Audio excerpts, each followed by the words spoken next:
Hey everyone, we've been mega busy at Family Court Superheroes, as those of you that keep updated will know.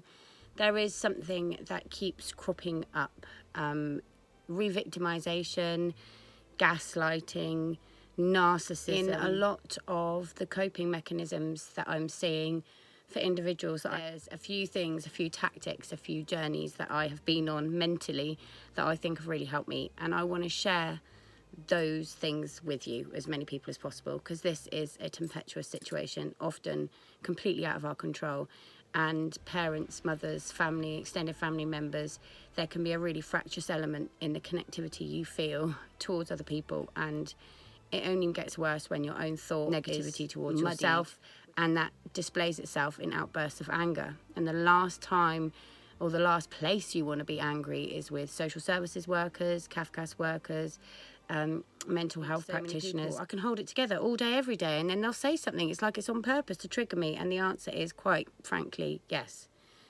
This is a game, okay? And there are certain things that they have to do, as they only have a short space of time to make an assessment, that pushes certain buttons. Is it right? No. Do we need to be aware of it? Yes. Do we need to be aware of the terms that surround these accusations and these practices? Yes. Forewarned is forearmed. Firstly, I'm going to run you through a term that a lot of people that are gaslit get accused of gaslighting.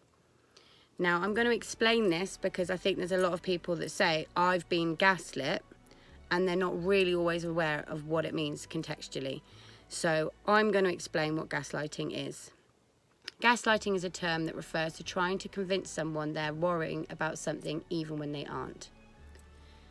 Most commonly, it takes the form of frequently disagreeing with someone or refusing to listen to their point of view.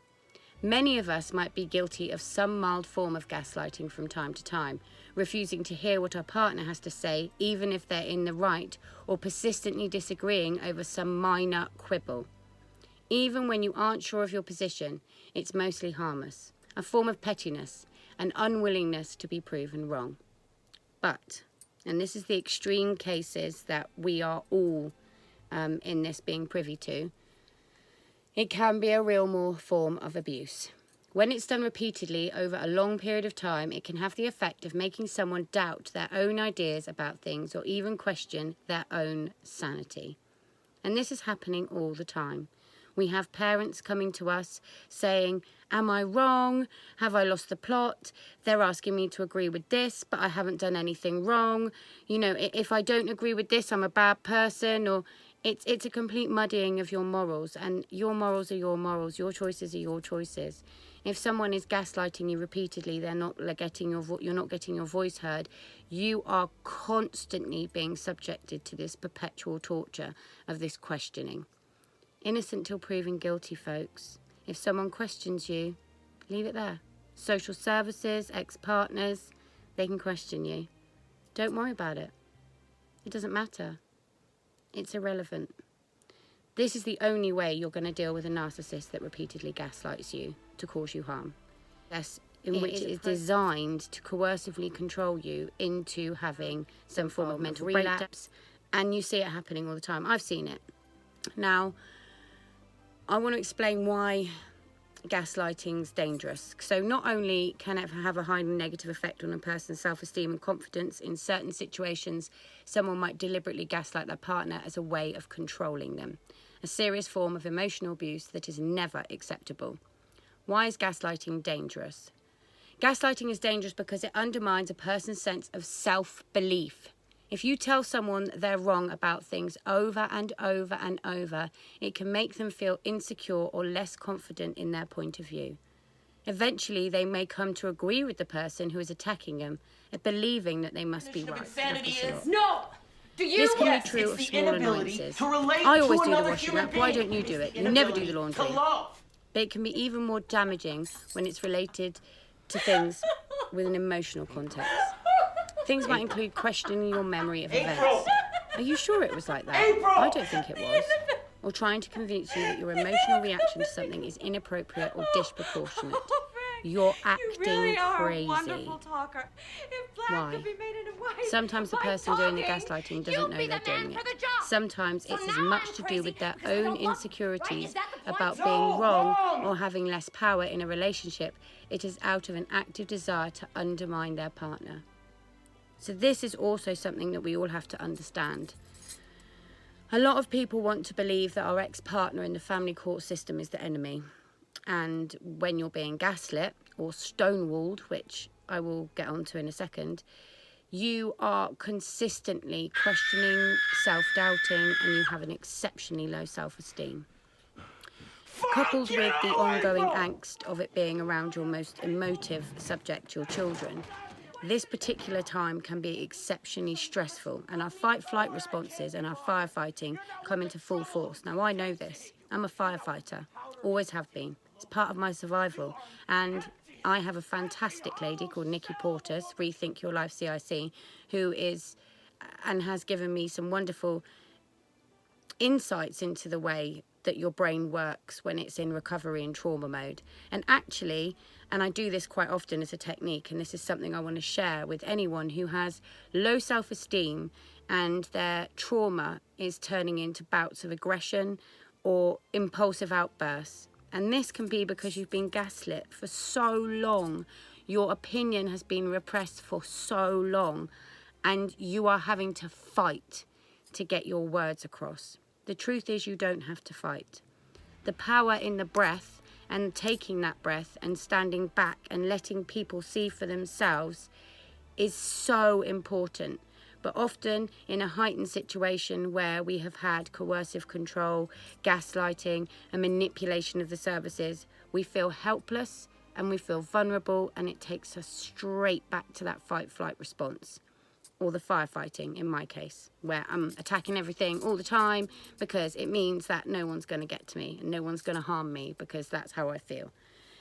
So when I get into a situation where someone really pisses me off, and everybody that knows me now knows I'm a little bit vocal with #NoFilter, I do tend to have a little bit of verbal diarrhea.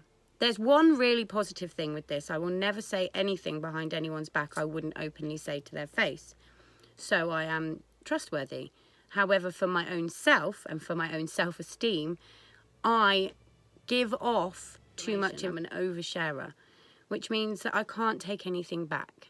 So when I'm pushed into a situation where I feel like I'm being threatened, then I will act in a certain way.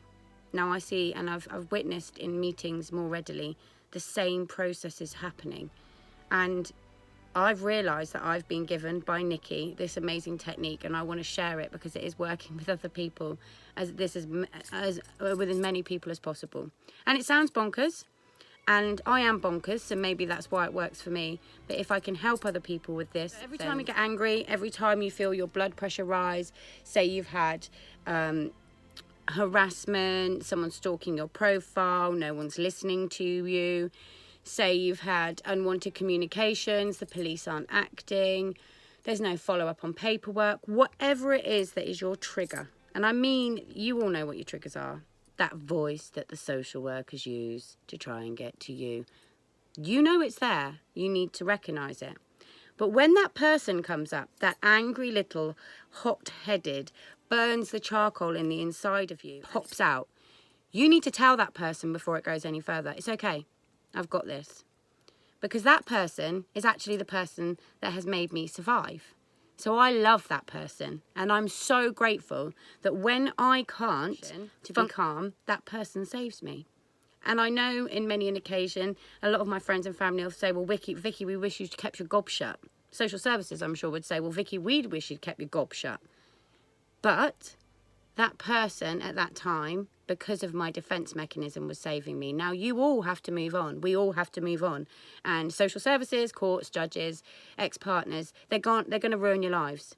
And that fight-flight system is going to turn you into an angry person that they have painted you to be. And there is no greater power than shoving 2 fingers up to the system and to everybody else that wants to steal your joy. So every single time you feel like you're going to get scratchy or punchy in anybody's face, and it happens to all of us that are human, this happens to, you quickly hold it, even if it's angry, and you say, it's all right, I got this. And you breathe. And you let that angry person know that you know they're there, but you're stepping forward. The rational part of you is stepping forward to take hold of this. And in that moment where you take that breath, I can't explain what happens necessarily. I don't really know. But something happens. And that processed thought, just doing it repeatedly. Right, I got this. It's all right, I've got this. I know what the game is. It changes things. It changes the way you think. It changes the way you talk. And it changes the way you react in meetings. If when you go into a meeting, you make sure that you never say more than 3 words in a row, quite a hard game to play with yourself. And I know you think, well, should you really be playing games in these meetings if you've just joined this? Trust me, this is an exercise to test your character. And if in all good tests, training makes you stronger, then we want to try and help prepare you for what's ahead, for the emotional turmoil, for the outbursts, for the completely defenseless way that you feel. So we're going to try and help of the form of coercive control, domestic abuse, psychological damage, and Relate and other organisations do give good examples of all of these explanations. I'm just going to dispel a myth, okay? Because stonewalling is a tactic that is adopted by the social services between parents. It's either one parent gets told, don't talk to that person, and often you will believe your partner, even though the services are in control of that decision, are stonewalling you. Now, in defence of your partner, because I've seen both sides of this, your partner's often told not to communicate for you in the best interest of the child. This is advice, guys. I strongly advise you ignore any social worker that doesn't encourage you to work with the other parent for the best interest of your child. Divisive tactics are one easy way to ensure that a PLO can end up in a removal, which could end up in forced adoption or long-term foster care. And they do that. So whenever a social worker tells a fairly amicable, say there's no extreme safeguarding issues. If there's safeguarding issues, different story. If there's no safeguarding issues, you just hate each other. Take the toxicity out of it. Because I'm telling you now, you're ruining your chances of being parents, full stop. Fuck off the other party. Do not imagine that they matter. Their opinion matters, that of their family matters. All that matters is that child needs you both to work together. In every single case where I see stonewalling of the services towards one parent, there is never, ever a happy reunification. There is always a toxic family relationship, and the child long-term suffers immeasurable psychological damage with toing and throwing back and to court, and it doesn't get easier. Finances become an issue, contact arrangements become an issue, extended family members and hostility and antisocial behaviours become an issue, and this is in thousands of cases. Why do it? The judicial system works on the fact that you are going to be miserable and keep trying to fight your child. The best way of avoiding court altogether is to bury every single shitty thought or comment you have about your partner way down low, under the ground, scream into a pillow. Because at the end of the day, you made that child together. You need to try and work together to sort this out. I'm going to move on now to what happens when stonewalling takes place within a relationship. So a coercively controlling ex-partner that might have custody of your child, this happens to men and women, may begin a stonewalling process, which is the initial stages of parental alienation, which is a form of abuse and coercive control. The silent treatment, or freezing someone out, can involve one person saying, "I'm fine," even though something is clearly wrong, or some refusing to speak at all. It's often frustrating for the other person on the receiving end who might want to know what's wrong but unable to get an answer. If it continues, it can lead them to feeling resentful. So do you see there how we've got resentment that's come from that person ignoring you, and then we've got the other side of it, you know, where we've just gone, what's going on, I'm being gaslit, And that person's going, are you mad? Are you crazy? Making you question yourself. And both of them lead down to a form of resentment and low self-esteem, which is going to lead to anger and emotional outbursts. These are step-by-step processes to emotionally break people down. Now, these aren't secrets. I know Relate use them. They're also Nazi tactics. They use them in Guantanamo Bay. They're divisive war criminal tactics, and it's not a secret. Okay, so this is what they're doing to women, young children, and men's minds. And we need to be a little bit a step ahead of the game. Ensure that if they are trying to coercively control you in any form, gaslight, stonewall, that you are able to tell that person inside yourself who is protecting you, I've got this. And let that rational person take over. The only thing the social services want out of you, and the only thing your ex-partners want out of you, is a negative reaction. Okay? You can get angry. Yeah, of course you can. You're a human being. It's bollocks that you can't. You can get upset. But one thing you can't do is have outbursts to the detriment of the welfare of your children at people who are purposely doing it because they are stealing your energy. And it's working. You know, I know a few hot-headed people who have had meetings this week, and I can't believe they've done as well as they have, and they can't believe they've done as well as they have. And the main reason for them doing so well is because they smiled when they wanted to punch someone because of the rude ways that they were spoken to in the meeting, which I seconded, I agreed. And when that angry person came up to tell that person that they were a twat, it just went back down because they put their hand on their chest and was like, I've got this. And they let out a really loud laugh and then went, ha ha ha ha ha, took a deep breath and left it there. Because sometimes no answer is better than a bad answer. And they can't write down anything negative out of a smile or a laugh. And if we look at it, and if we were to film this, to watch them play their divisive tactic games is actually quite hilarious. And we need to get smarter. Gaslighting, stonewalling, if you're a victim of it, it's shit. The services, the police, they're not really going to recognise it. So you need to recognise it for yourself, and you need to recognise that angry little person inside who is good. I don't ever want to lose my angry person. You know, she has massively defended me, and she has pulled me out. Psychologically, she's made me really resilient and tough. So if you're in firefighter mode, don't knock it. It's a process, and allow yourself to go through that process. Self-care, self-love, and remember, don't let anybody tell you that you aren't worthy and that your voice isn't worthy. And even if these people aren't listening to you, we'll listen to you. Come to Family Court Superheroes. Come and chew our ears off, because we understand exactly how the system works and how abhorrent it is. Similarly, if there's anyone that needs any legal help, if you're looking for a Mackenzie friend, for a solicitor, if you are looking for medical advice, or you just need to be triaged to somebody for emotional support, we have loads of professionals that are willing to help us help you. So please get in contact.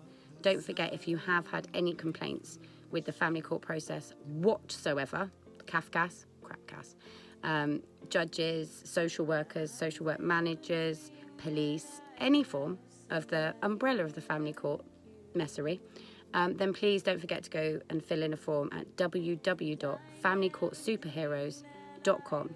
Click on all the images, fill in the form. That will get sent to our data collector, Amy.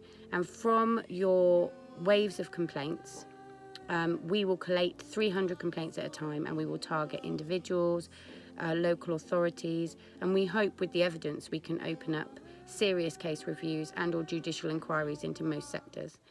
That way we'll show the system that we're not going to back down. The quickest way for them would be to offer us reform. In the meantime, we are writing the policies to help with reform, and if there is anything or any ideas or any policies that you'd like, then drop us an email at familycourtsuperheroes@outlook.com, and we will forward those policies on for you to have a look. This is about everyone. It's your system as well as ours, so we want as much feedback. If you haven't already, then like our page on Facebook for regular updates. Don't forget to subscribe to the channel. Have a great evening, and I will speak to you all soon.